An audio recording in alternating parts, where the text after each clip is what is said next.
I think beauty is our word for the perfection of those qualities of environment that have contributed the most to human survival.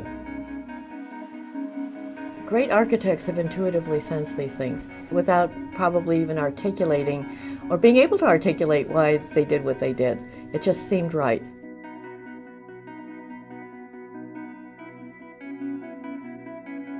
If you look at it in terms of its negative, if we're deprived of the opportunity to affiliate with nature, it also affects us.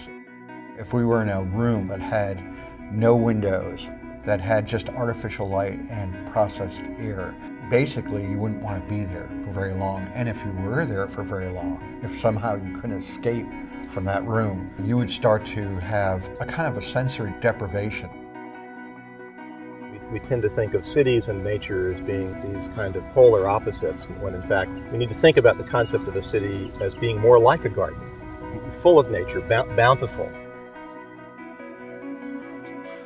If you look at sustainability, it really is what impact does people and their behaviors have on the natural environment. And biophilia turns that on its head and says, what impact does nature have on us? We grow as children by interacting with nature and learning about the world and ourselves. And when we cut that off, we are limiting a child's development. We are a technology company trying to lead the way and always to innovate and attract the best talent in the world.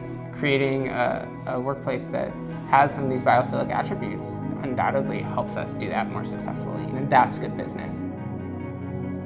My message to architects would be that if they do their job well, then they really are partners with the doctors and the nurses who do the healing.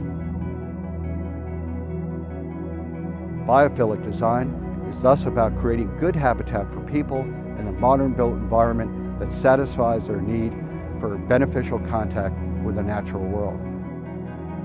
Environmental degradation and alienation from nature are not inevitable consequences of modern life, but rather failures in how we have deliberately chosen to design our buildings and our cities. We designed ourselves into this predicament, and we can design ourselves out of it with the help of biophilic design.